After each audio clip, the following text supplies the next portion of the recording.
Quantos amam a palavra de Deus aí? Aleluia! E nesta noite, culto de ceia, o que eu tenho como tema proposto, assim como foi pela manhã, o título da mensagem é Lições nas Tempestades.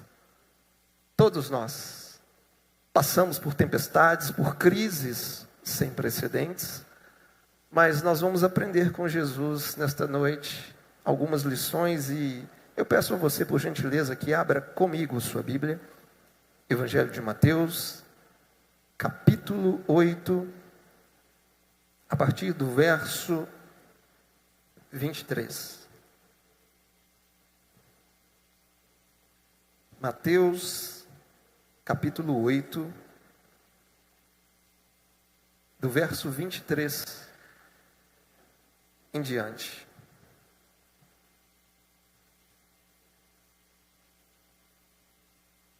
Todos encontraram? Assim diz a palavra de Deus. Jesus entrou no barco e os seus discípulos o seguiram. E eis que levantou-se no mar uma grande tempestade, de modo que as ondas cobriam o barco. Jesus, porém, estava dormindo. Mas os discípulos foram acordá-lo dizendo: Senhor, salve-nos! Estamos perecendo. Então Jesus perguntou: por que vocês são tão medrosos, homens de pequena fé? E levantando-se, repreendeu os ventos e o mar, e tudo ficou bem calmo. E aqueles homens ficaram admirados, dizendo: quem é este, que até os ventos e o mar lhe obedecem? Apenas até aí, feche seus olhos. Pai, nós te agradecemos. Obrigado pela tua santa palavra, Deus. Obrigado pela tua verdade que nos instrui, nos corrige, nos confronta e nos salva. Nós te pedimos nessa noite que o teu Espírito Santo possa aplicar em nossas vidas o teu ensino, as tuas lições, para que no tempo da crise, da tempestade, venhamos permanecer com os olhos fixos no Senhor, Pai. Tu és o autor e consumador da nossa fé, portanto, nós te suplicamos em unidade. Renove o nosso coração, renove o nosso entendimento, encha-nos mais uma vez de esperança nessa noite, Pai. E que a tua graça salvadora venha nos envolver mais uma vez nessa noite. É o que nós te pedimos, para a tua glória, em nome de Jesus. Amém e amém. Lições na tempestade. Você já teve algum professor que soube te ensinar muito bem? Aquele professor que marcou a sua vida acadêmica. Um professor que teve uma excelente didática, que conseguia transmitir conhecimento com facilidade. Um professor que tinha talvez a habilidade de linkar teoria com aplicação prática. Pois é, eu tive o prazer de conhecer bons professores. Eu conheci professores que, mesmo desprovidos de bons recursos pedagógicos, conseguiram transmitir seu ensino com devida clareza. E quando eu penso em bons professores, me vem à mente uma outra questão. Qual seria o ambiente adequado para que um professor consiga exercer com tranquilidade a sua vocação? Qual seria o ambiente perfeito para que um profissional dessa área consiga exercer com tranquilidade a sua docência? E eu creio que provavelmente um professor diria que um ambiente adequado para o ensino seria um ambiente silencioso, um ambiente bem iluminado, com boa climatização, um ambiente limpo e organizado e munido de bons recursos pedagógicos. E bom, eu estou dizendo tudo isso por um motivo bem simples. por mais que na sua trajetória acadêmica você tenha se deparado com bons professores, em ambientes adequados, com bons recursos pedagógicos, nenhum desses professores se compara ao nosso Senhor Jesus. De acordo com o texto que acabamos de ler, Jesus não tinha um ambiente adequado. Ele não tinha um ambiente silencioso, não tinha um ambiente iluminado. Ele não era munido de recursos pedagógicos adequados, mas ainda assim conseguiu fornecer importantes lições aos seus discípulos. Preste atenção no cenário do texto que nós acabamos de ler. Jesus está com os seus discípulos dentro de um barco, navegando pelo mar da Galileia. Disse pela manhã que o mar da Galileia, na Escritura Sagrada, também recebe outros nomes. É também conhecido como mar de Quinerete, mar de Tiberíades ou até mesmo lago de Genezaré. No final das contas, é o mesmo lugar. É o mar da Galileia. E na verdade, o título Mar da Galileia não é tão apropriado assim, porque na verdade não se trata de um mar. Se trata de um grande lago de águas doces, com aproximadamente 21 quilômetros de comprimento e 14 quilômetros de largura. Então, esse grande lago de águas doces, que é o mais conhecido Mar da Galileia, ele é cercado na ala oriental pelas montanhas de Golã e na área ocidental pelas montanhas da Galileia. E essa cadeia de montanhas possui profundas ravinas, pelas quais o vento entra como uma espécie de funil, ventos fortes, que acabam provocando tempestades inesperadas. Esse é o cenário onde Jesus está com os seus discípulos. E é nesse cenário que Jesus decide usar uma tempestade como material didático. Jesus fez com que aquelas águas agitadas se tornassem sua sala de aula. Ele soberanamente pega um fator climático desfavorável e o coloca a favor do seu ensino. Essa é a maravilhosa e misteriosa soberania de Deus. Ele utiliza situações favoráveis e desfavoráveis sempre para nos ensinar alguma coisa, para que a vontade do Pai seja feita nas nossas vidas. Portanto, quando você estiver passando por uma situação difícil, uma situação desfavorável, ao invés de reclamar, ao invés de murmurar, pergunte a si mesmo: o que é que Jesus está querendo me ensinar nessa tempestade toda? O que é que Jesus está querendo me ensinar nesse tempo difícil que eu estou vivendo? Portanto, volto a afirmar, nenhum professor se compara a Jesus. Jesus é mestre por excelência, Ele é o professor da vida, Ele é capaz de transmitir seus ensinamentos a qualquer hora, lugar ou contexto, até no mesmo em meio a uma crise, a uma grande tempestade. Portanto, como proposição para a mensagem desta noite, a pergunta que eu faço é: quais lições, como igreja, podemos e devemos aprender no tempo da tempestade? E como vocês estão acostumados, quero compartilhar pelo menos 3 lições que nós podemos aprender no tempo da tempestade. Primeira lição que eu e você devemos aprender é a lição de que seguir a Jesus não é garantia de uma vida fácil nesta terra. É isso mesmo que você ouviu. Seguir a Jesus no tempo presente não é garantia de uma vida fácil nesta terra. O verso 23 diz que Jesus entrou no barco e os seus discípulos o seguiram. Mas o que é que veio depois? Veio uma grande tempestade. Portanto, seguir a Jesus não é garantia de uma vida fácil. Talvez, nas nossas conjecturas, alguns dos discípulos podem ter chegado a pensar o seguinte: se Jesus está no barco, vamos segui-lo. Se Jesus está no barco, então significa que não vamos enfrentar nenhuma dificuldade. Se Jesus está no barco, então não vamos enfrentar nenhum tipo de problema, de adversidade. E olhando para o texto, não foi exatamente isso que aconteceu. Preste atenção. Essa mentalidade de que seguir a Jesus é garantia de uma vida fácil, ela é bem comum nos nossos dias. Infelizmente, existem pessoas por aí disseminando uma mensagem positivista, anunciando um evangelho de facilidades, que na verdade é um falso evangelho, é um falso ensino com falsas promessas. Eles estão por aí afora dizendo: venha para Jesus e você nunca mais vai ter problemas na sua vida. Venha para Jesus e você vai conquistar tudo o que você deseja nesta terra. Venha para Jesus e você nunca mais irá sofrer.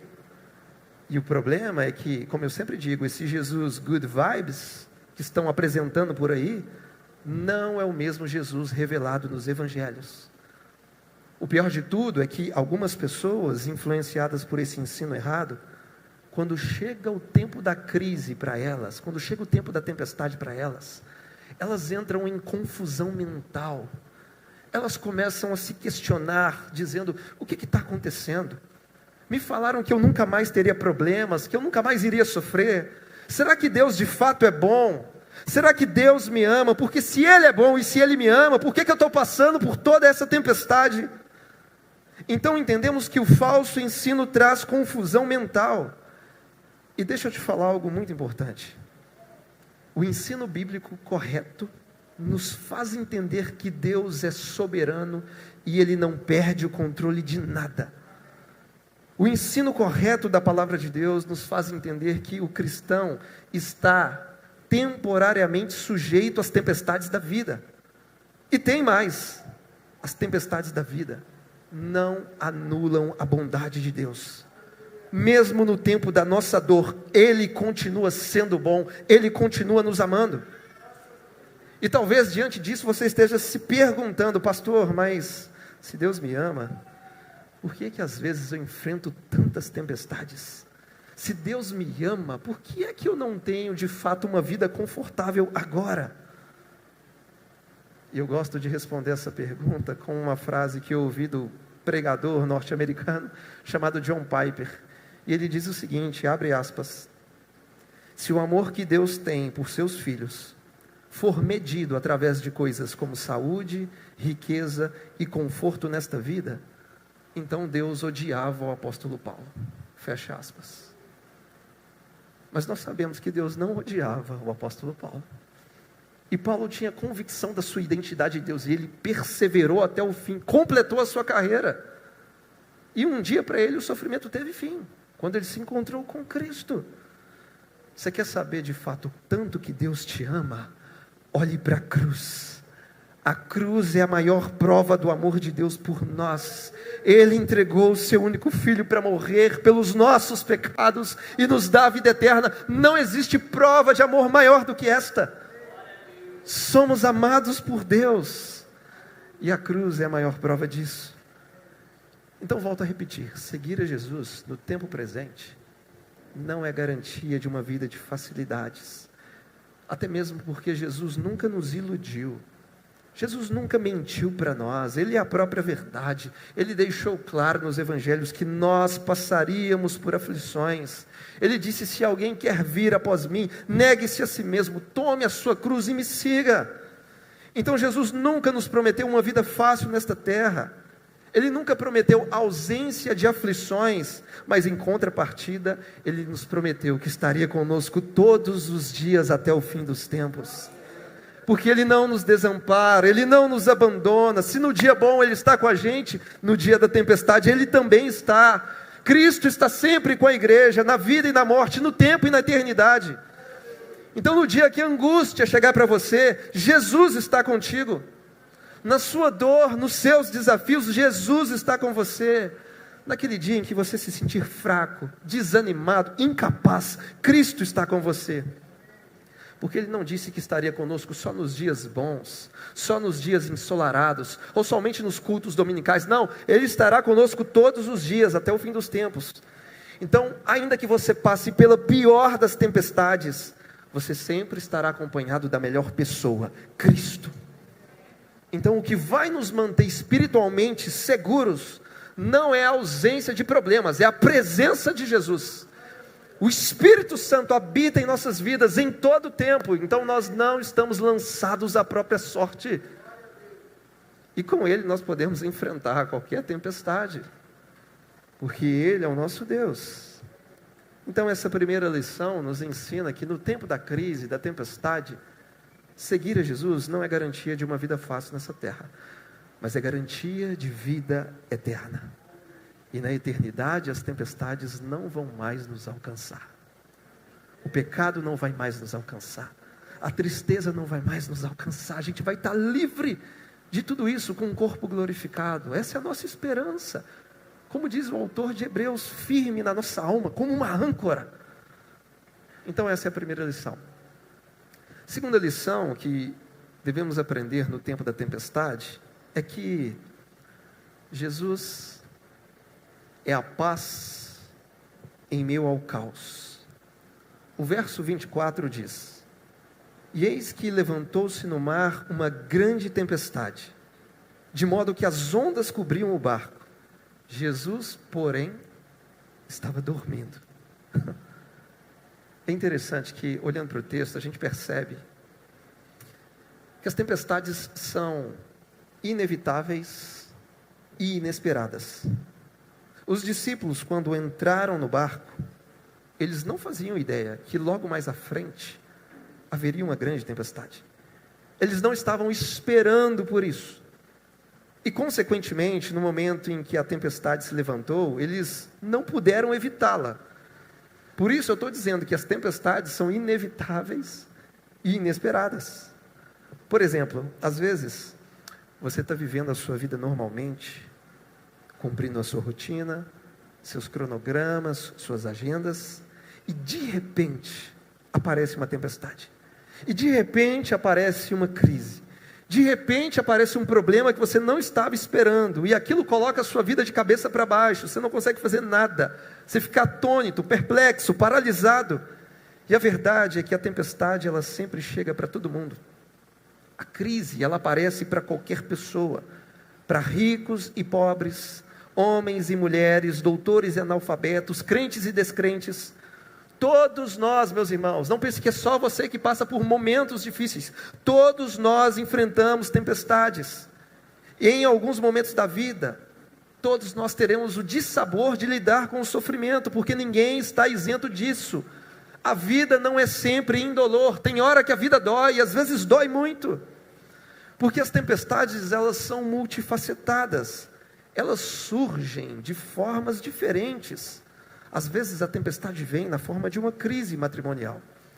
Às vezes elas aparecem como forma de uma enfermidade que aparentemente não tem cura. Ela vem na forma de uma tragédia, de uma traição, da perda de um emprego, de uma crise financeira, quem sabe um descontrole emocional, uma perseguição, ou até mesmo um conflito interpessoal. Porque a tempestade, ela não tem cara nem coração. Tempestade não respeita cor, raça, gênero, religião, posição social. Ela chega para todo mundo, porque a tempestade não respeita ninguém. Aliás, só tem um que a tempestade respeita. E esse alguém é Cristo. É por isso que quando a tempestade chegar até nós, devemos nos lembrar que a nossa confiança precisa estar unicamente no Evangelho. Unicamente na pessoa e obra de Jesus. Porque Jesus é a paz em meio ao caos. Ele é a sua paz em meio às tempestades da vida. E por que é que Jesus é a paz em meio ao caos? E a resposta é simples: porque quem não tem paz não dorme. E o texto nos diz que levantou-se uma grande tempestade, mas Jesus estava dormindo. Meus irmãos, Jesus é o representante da paz. Nas palavras do profeta Isaías, ele é o príncipe da paz. Foi Jesus quem nos disse no Evangelho de João: a minha paz lhes dou. Então, no meio de toda aquela tempestade no mar da Galileia, havia um ponto de paz na tempestade. E esse ponto de paz na tempestade é o próprio Cristo, é o próprio Senhor Jesus. Mas os discípulos não conseguiram entender. Eles ficaram assustados com o tamanho das ondas, ficaram apavorados com a força do vento, mas eles não entenderam que Jesus era o ponto de paz no meio daquele caos. E o sono de Jesus naquele barco é totalmente instrutivo para nós como igreja. Porque nós sabemos bem que quando estamos num tempo de crise, de tempestades, talvez uma das primeiras coisas que a gente perde é o sono. A gente não tem paz para dormir. É por isso que o sono de Jesus naquele barco é instrutivo para a igreja. Porque a tempestade surpreendeu os discípulos, mas não surpreendeu Jesus. Porque Jesus é Deus e nada pega ele de surpresa. A tempestade deixou aqueles homens aflitos, mas Jesus continuou dormindo. Em sua humanidade, Jesus estava dormindo porque ele sabia que o Pai estava cuidando de tudo. Jesus, como judeu, conhecia o Salmo de número 4, verso 8, que diz: em paz me deito e logo pego no sono, porque só tu, Senhor, me fazes repousar seguro. Então, naquele contexto, a maior lição que Jesus deu aos seus discípulos foi deitar e dormir em meio à turbulência de uma tempestade. Foi a maior lição, porque repousar na hora da tempestade é um testemunho de quem tem segurança espiritual. Quem não tem segurança espiritual em Deus se desespera no tempo da crise. Mas quem tem segurança espiritual em Deus, mesmo na crise, ele coloca a cabeça no travesseiro e dorme, porque sabe que o Pai Celestial está cuidando de todas as coisas. Dormir no tempo da crise é demonstração de paz, é demonstração de confiança em Deus. Às vezes, em meio às nossas crises, tudo que nós mais precisamos é nos achegar, encontrar um lugar do lado de Jesus no barco e dormir junto com Ele, seguros e confiantes de que o Pai está cuidando de tudo. Em outras palavras, aprenda a confiar em Jesus, aprenda a descansar em Deus, porque se Deus não puder cuidar de você nas suas tempestades, quem é que vai cuidar da sua vida? Quem? Ninguém, você não dá conta. Por isso, não se esqueça, Jesus é a nossa paz em meio ao caos. Jesus é o nosso ponto de paz em meio às tempestades da vida. E por último, a terceira lição que nós aprendemos com Cristo por meio desse texto é que Jesus tem poder e autoridade para acalmar tempestades externas e tempestades internas. Do verso 25 em diante, a palavra diz: mas os discípulos foram acordá-lo dizendo: Senhor, salve-nos, estamos perecendo. Então Jesus perguntou: por que vocês são tão medrosos, homens de pequena fé? E levantando-se, repreendeu os ventos e o mar, e tudo ficou bem calmo. Imagina Jesus virando para os pescadores, discípulos: bando de homem frouxo, o que vocês estão com medo? Jesus repreendeu aquela tempestade, e a Bíblia diz que tudo ficou bem calmo. E meus irmãos, reconhecemos biblicamente que Jesus tem autoridade sobre os espíritos malignos, Jesus tem autoridade sobre as enfermidades, e nesse contexto específico, Jesus demonstra sua autoridade sobre os elementos da natureza. Os ventos ouvem a voz de Jesus, o mar se faz submisso às suas ordens, ele se aquieta, ele se acalma. Jesus tem poder sobre a natureza, afinal de contas, Ele é o Senhor sobre tudo. Ele criou o vento, Ele criou as águas, Ele criou o tempo e as estações. É por isso que Jesus, Ele dorme na tempestade, porque nada foge do seu controle, nada foge do seu governo. Jesus é o domador de tempestades. Mas tem um detalhe muito rico e muito importante nesse texto. E o detalhe é que, antes de Jesus repreender a tempestade no mar, primeiro Ele repreendeu os seus próprios discípulos. Porque enquanto o barco se enchia de água, o coração dos discípulos também se enchia de medo. O vento provocava a tempestade no mar, mas o medo provocava a tempestade na alma dos discípulos de Jesus. Portanto, haviam duas tempestades acontecendo ao mesmo tempo: a tempestade externa e a tempestade interna, uma do lado de fora, outra do lado de dentro. Uma tempestade acontecia no mar da Galileia, a outra acontecia no mar das emoções dos discípulos. E o que é que Jesus fez? Antes de repreender a tempestade que estava do lado de fora, Jesus repreendeu aquela tempestade que acontecia do lado de dentro dos seus seguidores. E como é que Jesus fez tudo isso? Como eu disse de manhã, Jesus fez isso usando um método socrático, fazendo perguntas. Então Jesus perguntou: por que vocês são tão medrosos, homens de pequena fé? Essa é a pergunta que Jesus nos faz no tempo da tempestade. Essa é a pergunta que Ele nos faz no tempo da crise, da adversidade. Por que é que vocês estão com tanto medo? Será que vocês não entenderam quem eu sou? E meus irmãos, quando a fé é pequena, o medo é grande. Fé e medo não podem coexistir, são antagônicos. Quando um se apresenta, o outro se ausenta. Fé e medo são como água e óleo, não são homogêneos, não se misturam, a composição é diferente. Então, quanto mais medo, menos fé, e quanto mais fé, menos medo. E por isso Jesus nos pergunta no tempo da tempestade: por que é que vocês estão com tanto medo assim? No tempo da tempestade, precisamos reafirmar a nossa fé no Evangelho, a nossa fé em Cristo.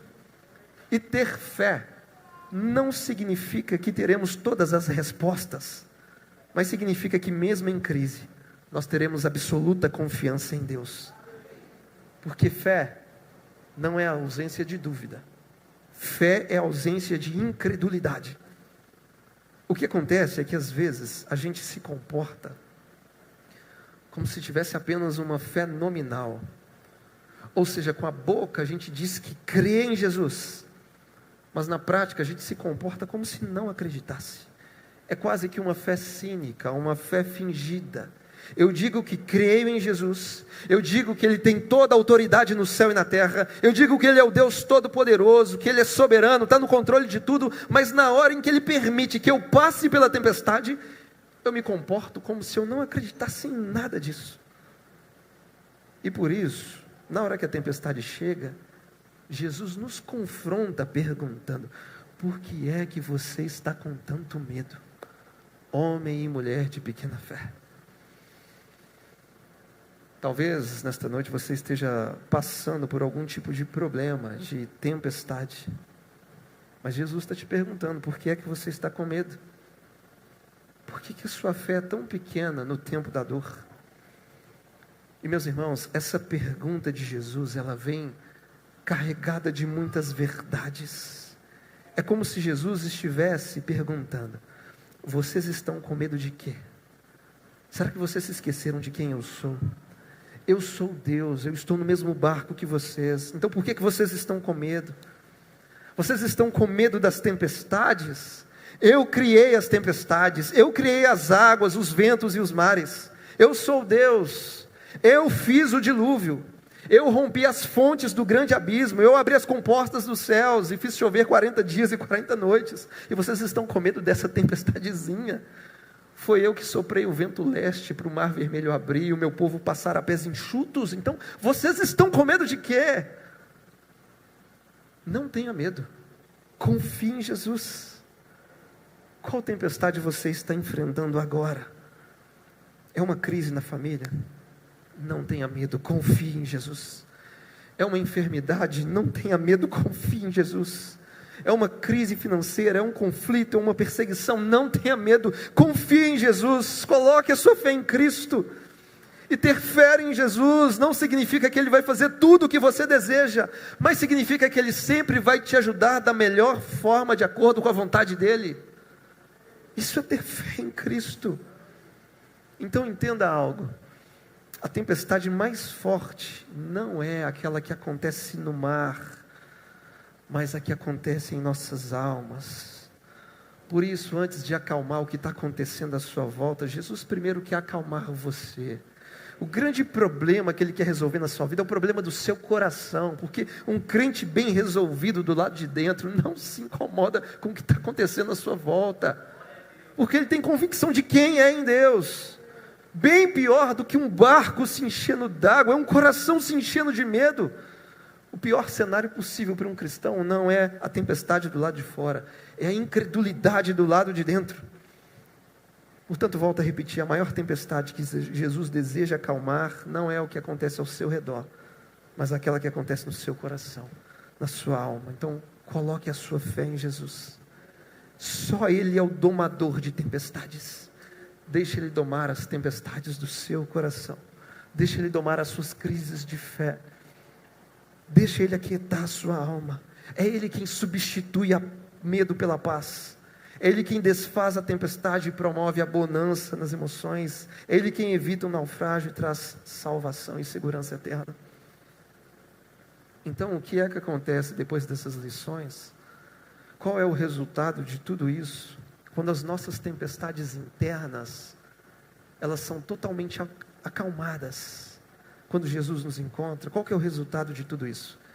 E o resultado está no verso 27, que diz: e aqueles homens ficaram admirados, dizendo: quem é este, que até os ventos e o mar lhe obedecem?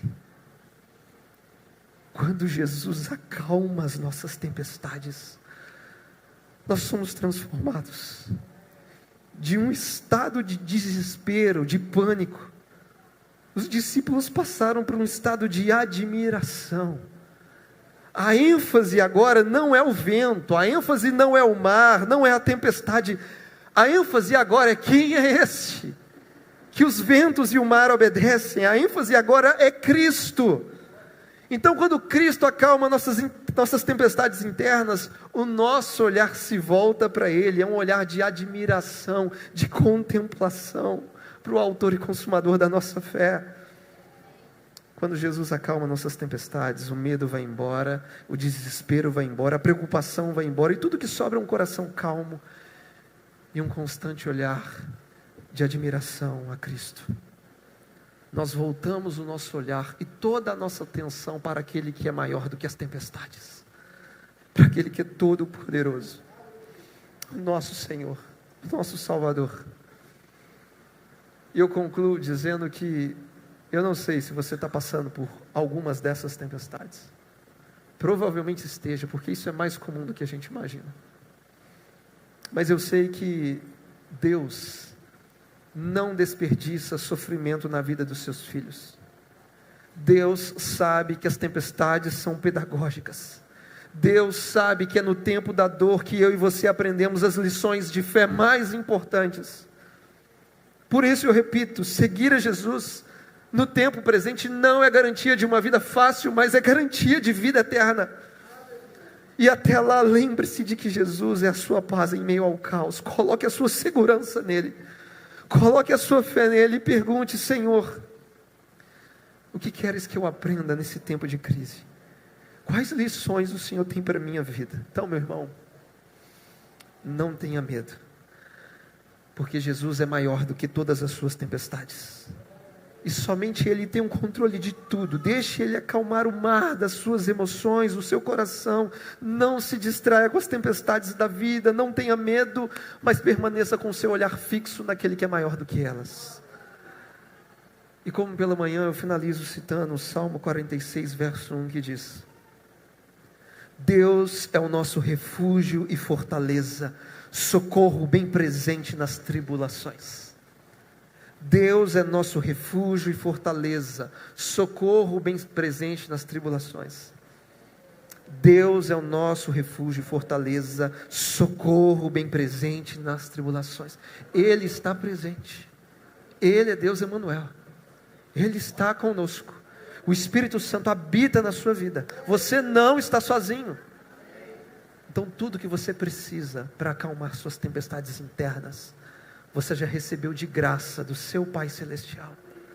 Jesus já te deu. Você tem a presença dEle, você tem comunhão com Ele.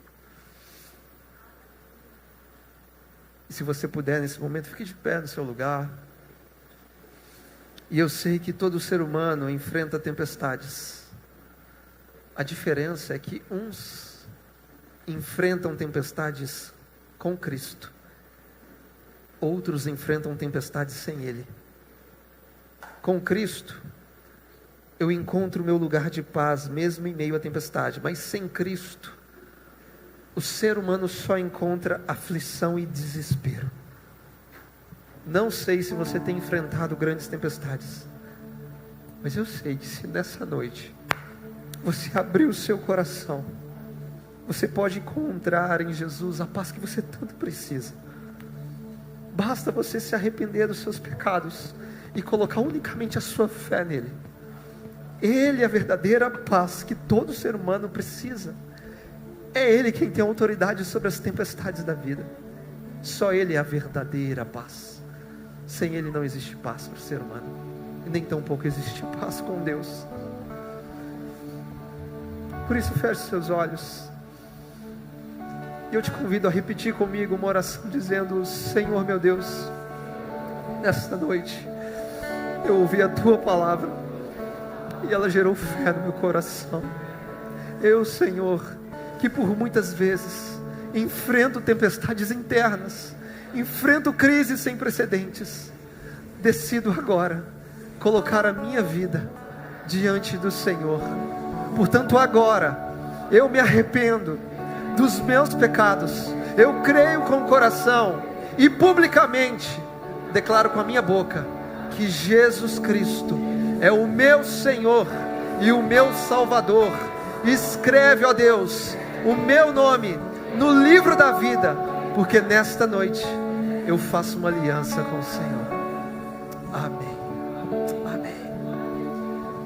E ainda de olhos fechados, com toda a liberdade, se você fez essa oração pela primeira vez, entregando a sua vida a Cristo e se identificou com ela, levante a sua mão bem alto. Você que entendeu que essa oração é para você e você decide entregar a sua vida essa noite, sem timidez alguma, levante a sua mão bem alto assim: eu quero orar por você, interceder por você, pela sua vida, pelo seu coração, porque só Jesus pode fazer novas todas as coisas, só Ele pode arrancar essa dor, essa aflição do seu coração.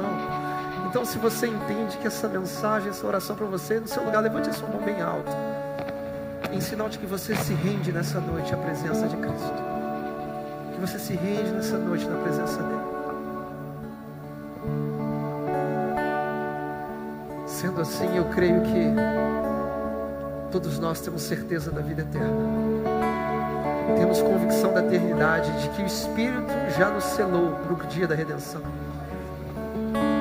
Isso deve gerar em nós um misto de alegria, de emoção, de esperança e de segurança eterna. Nós agora vamos participar da ceia do Senhor, e nós reconhecemos biblicamente que Cristo nos deixou duas ordenanças: o batismo e a ceia. A diferença é que o batismo acontece uma única vez, porque há um só batismo, como disse Paulo na carta aos Efésios. Em contrapartida, a ceia do Senhor, ela acontece periodicamente, porque na instrução de Paulo ele diz que nós faremos isso até que Ele venha.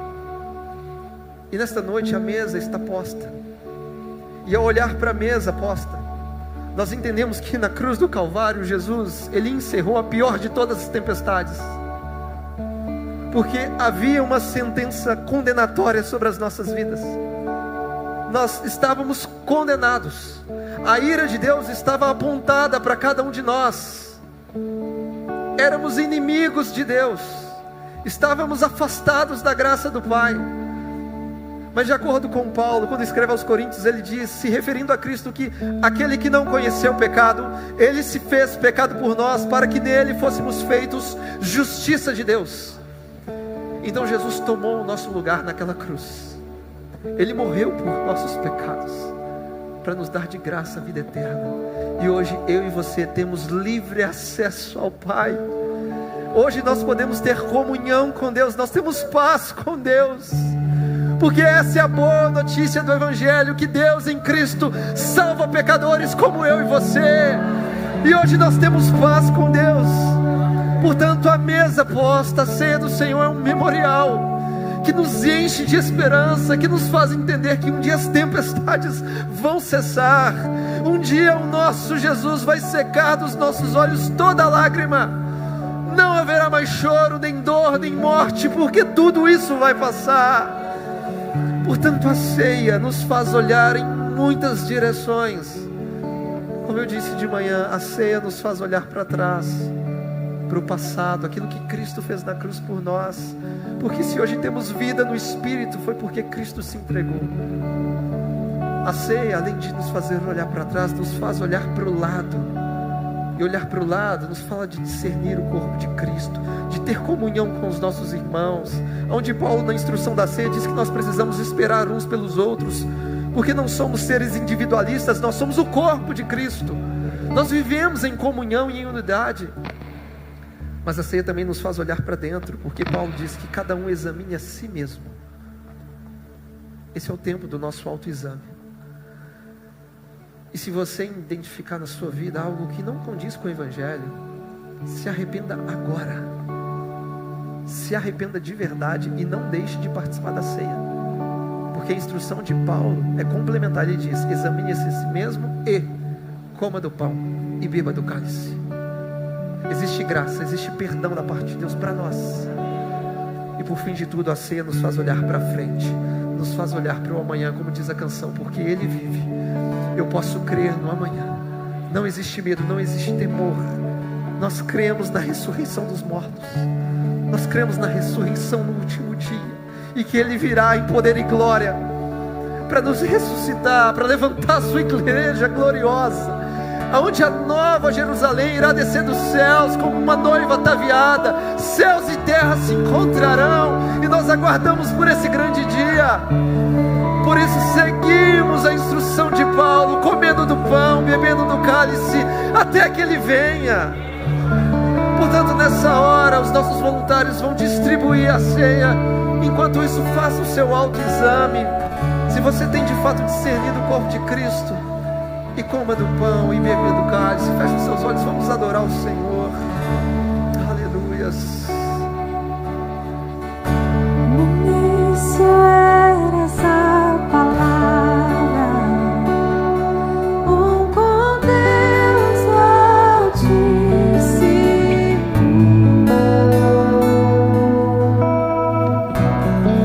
mistério de sua glória. Cristo em ti se revelou.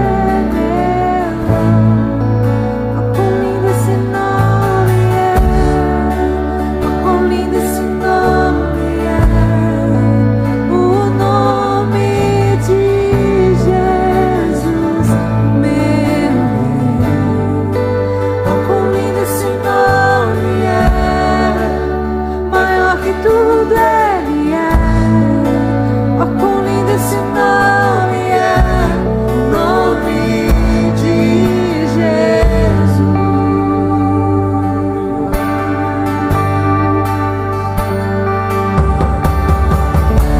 Deixou o céu para buscar-nos e veio pra nos resgatar.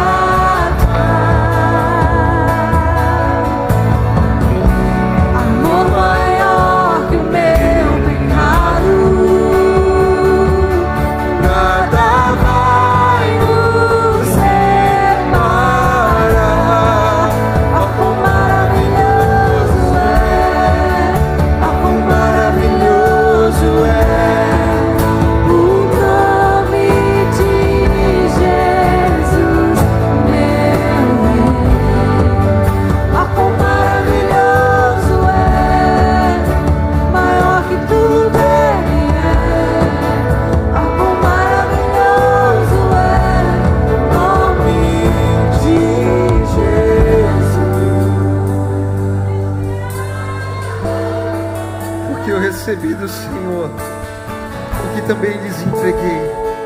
E o Senhor Jesus, na noite em que foi traído, pegou um pão e, tendo dado graças, o partiu e disse: isto é o meu corpo que é dado por vocês. Façam isto em memória de mim. Então agora você pode comer do pão em memória de Cristo. Aleluia. Aleluia. Aleluia.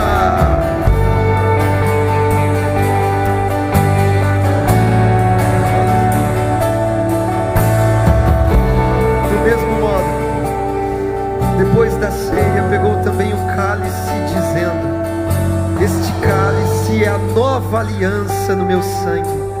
Façam isto todas as vezes que o beberem em memória de mim. Porque todas as vezes que comerem este pão e beberem o cálice, vocês anunciam a morte do Senhor até que Ele venha. Você pode agora tomar do cálice em celebração e memória ao Senhor.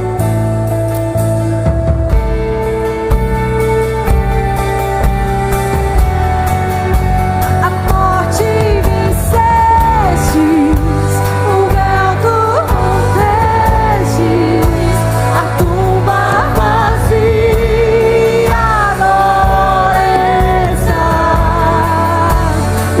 céu te adora, proclama a tua glória, pois ressuscitaste vivo estás. És invencível, inigualável, hoje pra sempre reinarás. E teu é o reino, e tua é a glória, acima de todo nome estás. Poderoso esse nome é, poderoso esse nome é, o nome de Jesus, meu rei. Poderoso esse nome é, mais forte que tudo é. Poderoso esse nome é, o nome de Jesus. Poderoso esse nome é, o nome de Jesus. Glória ao Senhor. Obrigado, Pai. Obrigado, Jesus. Obrigado pelo teu sacrifício, Deus. Nós te adoramos, Pai. Nós te adoramos. Nós te bendizemos, Pai. A tua igreja te adora. Nós te amamos, Jesus. Nós te amamos. Obrigado, Deus. Obrigado, Senhor, pelo teu sacrifício. Podemos crer no amanhã. Podemos crer no amanhã, porque o Senhor vive. A morte não pode te deter, Jesus. A morte não pode te deter, Senhor. Aleluia. Aleluia. Obrigado, Jesus. Obrigado, Pai. Obrigado. Obrigado.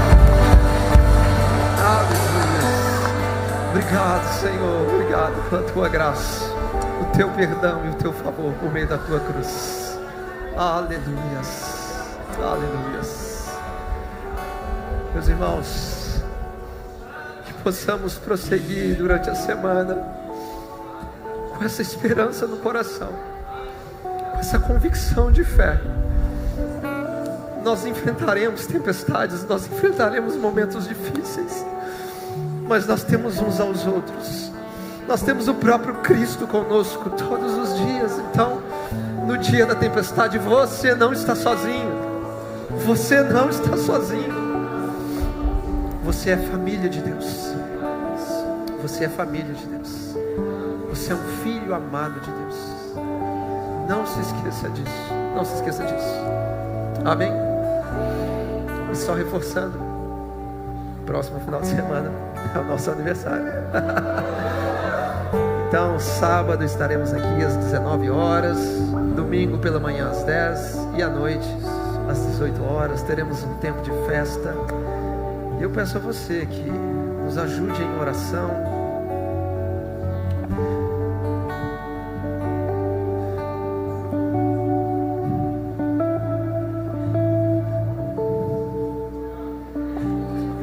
Nos ajude em oração. A gente sabe que tudo que tem acontecido na igreja não tem nada a ver com a gente. É graça de Deus do início ao fim e vai continuar sendo assim. É graça de Deus. Mas nos ajude em oração para Deus nos dar sabedoria nesse ano. Não sei se a gente consegue um outro imóvel para colocar o Kids e fazer uma expansão. Não sei se a gente começa um terceiro culto, eu não sei. E a gente não vai dar um passo sem a direção de Deus. Então, esteja em oração para que Deus nos dê graça, sabedoria, e a gente vai continuar dependendo, humildemente, avançando debaixo do favor de Deus em todo o tempo. Amém? Que o amor do Pai, a graça de Deus Filho e a comunhão do Espírito Santo seja sobre as nossas vidas hoje e até a volta de Jesus. Que você vá em paz, tenha uma semana abençoada para a glória de Deus Pai. Deus abençoe vocês.